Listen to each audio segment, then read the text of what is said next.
Hello. Good girl.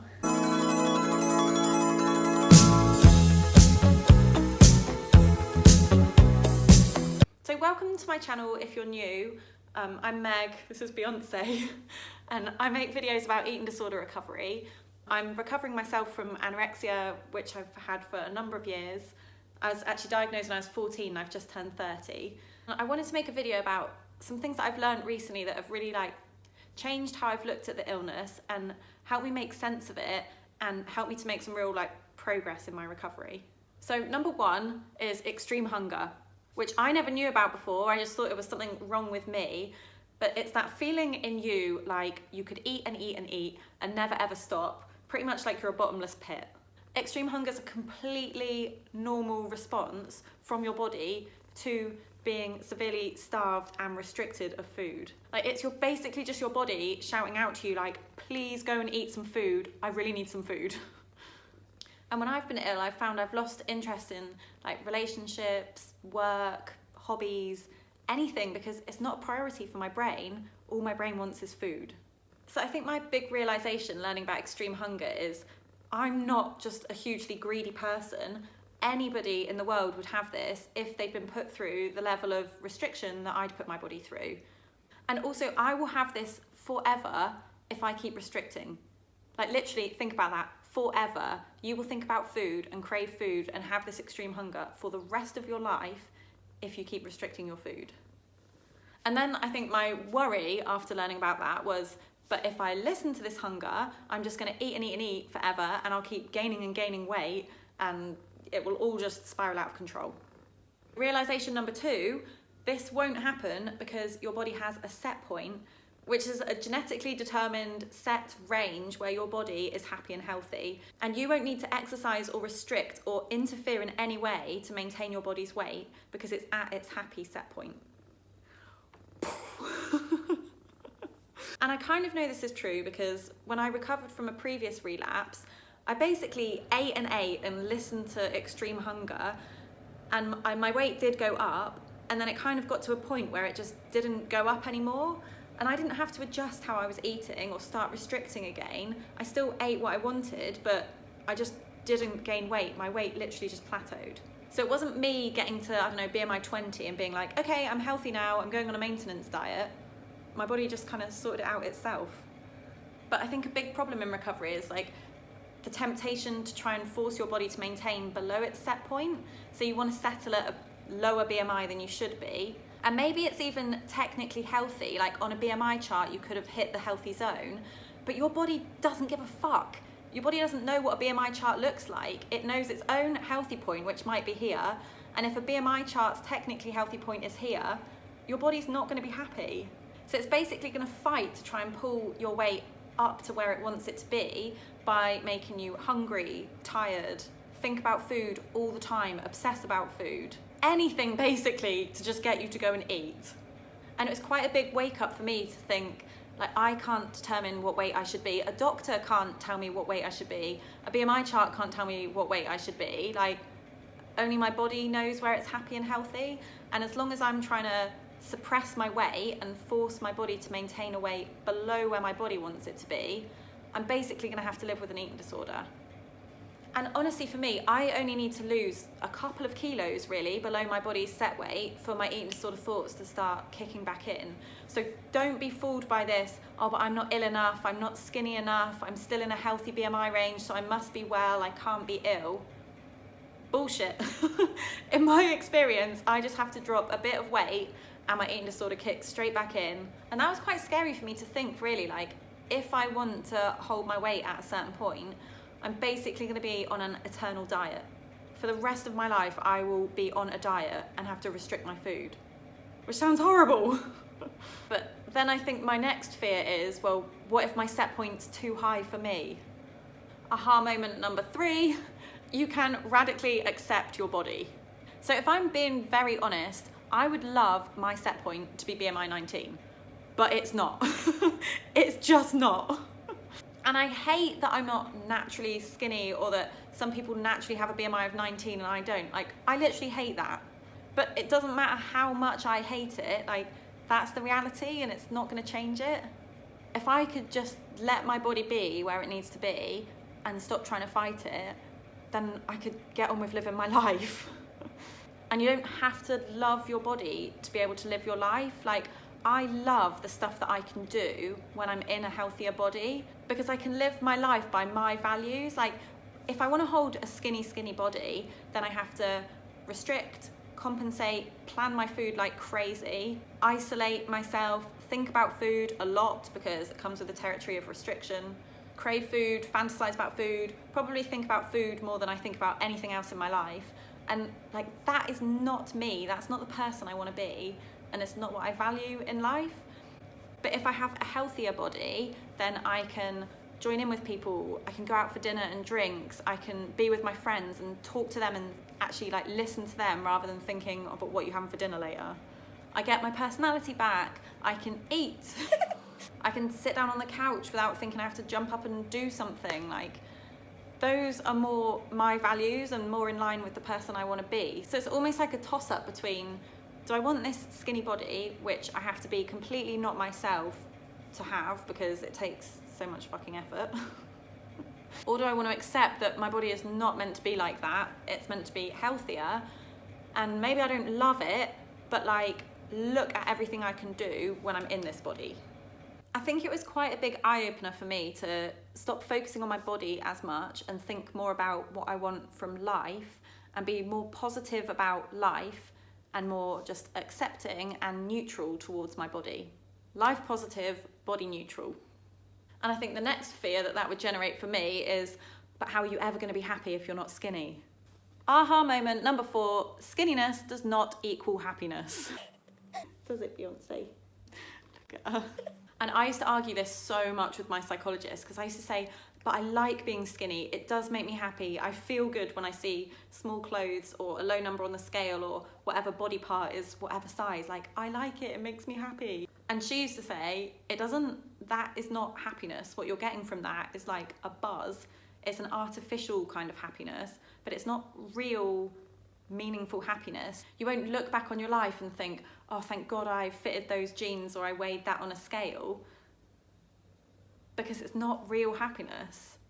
And I know when I look back on my life, I will remember things like relationships, meaning, good things that I've done in the world, having a sense of purpose, because that's real happiness, not like, oh yay, look at the number on a scale.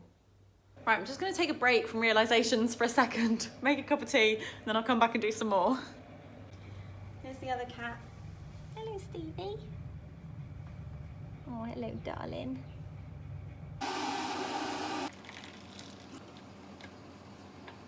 Realization number 5, realizing that I didn't need to act on every single thought that pops into my head, which sounds so obvious. But honestly, the thoughts can be so believable and real, it doesn't even feel like a thought, it just feels like something you have to do. I had to lose weight or miss calories or exercise or whatever your issue is. But my psychologist has kind of shown me, like, if you do act on it, you're just strengthening that old belief. So she taught me about doing opposite actions.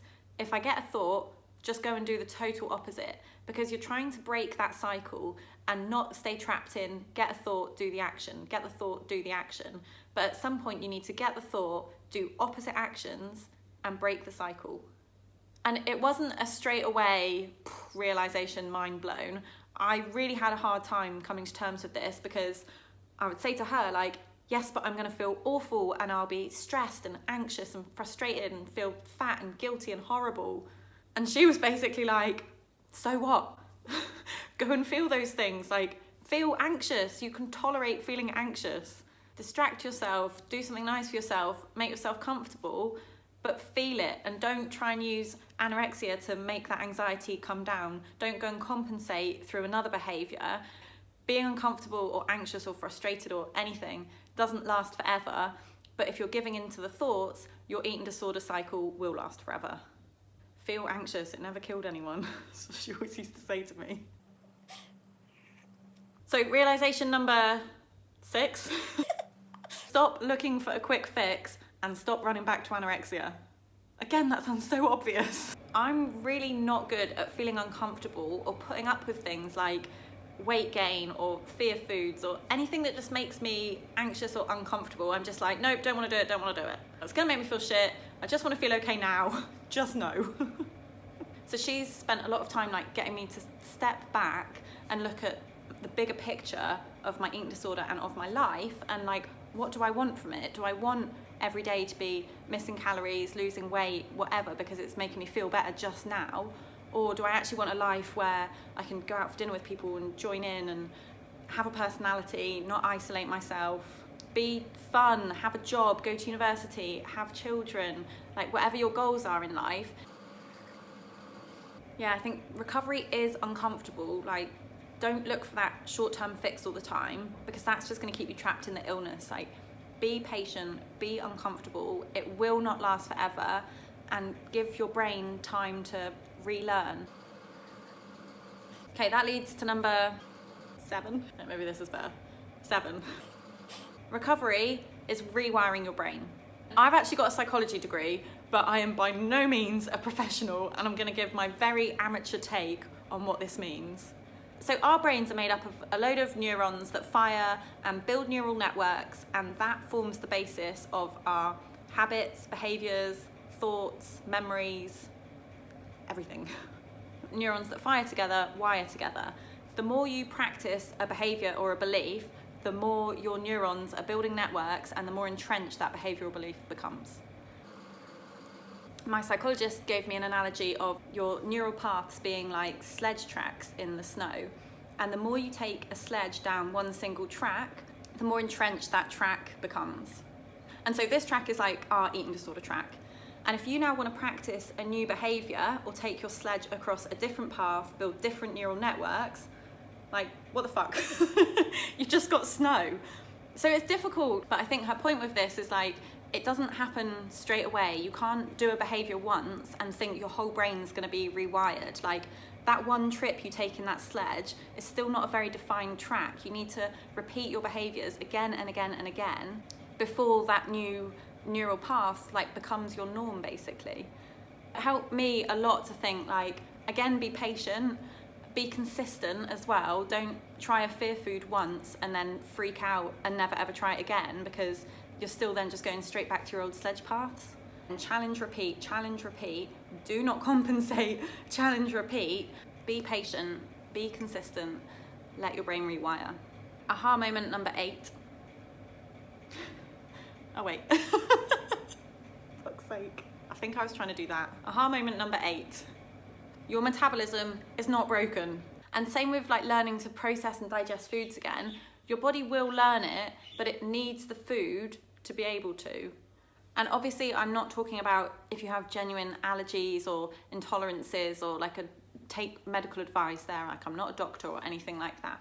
But speaking from the perspective of my body was just out of practice and it hadn't experienced these foods in a very long time, and it was not nice. Bloating, gas, which is horrible, but honestly, cramps to the point where I couldn't stand up sometimes. I just have to come home and lie down. I never paid too much attention to my diet to work out, oh, was this causing it, was that causing it, because I felt like I had enough issues with food anyway. But the way I thought about it was, if my body's going to learn to tolerate and process these foods again, it needs to experience these foods so that it knows what to do. If I was trying to teach my body Japanese, it would need to be exposed to a Japanese speaker. I can't just hope it's going to learn Japanese and then I'll send it to Japan.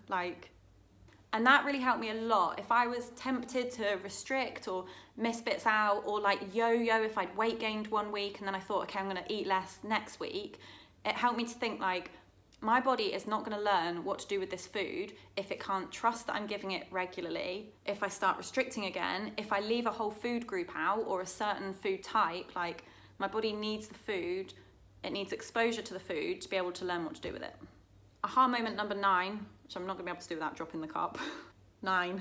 I'll recover when does not work.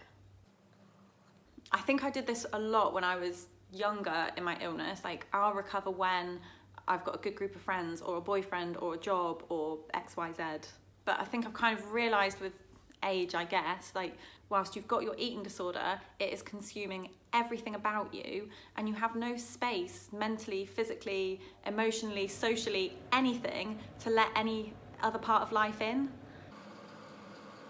And the thing that I think is so hard about this is it's like you have to take off your safety blanket of anorexia before you've got another one to put on. It's not like a lift and shift. You don't just replace anorexia with XYZ from life. You have to have a period of being a bit exposed, really. Like, you don't completely have your eating disorder anymore, but you don't quite know what else you're wanting to do, or like who you are or whatever. I kind of see it a bit like blind faith. It's almost like you're jumping into recovery, ripping your eating disorder off without completely knowing what's going to fill its place. Oh my God, no one said recovery was easy. Okay, this is terrible, but I actually don't have a 10th aha moment. I feel like 9's a really awkward number to end on. Have you got a number 10, Beyonce?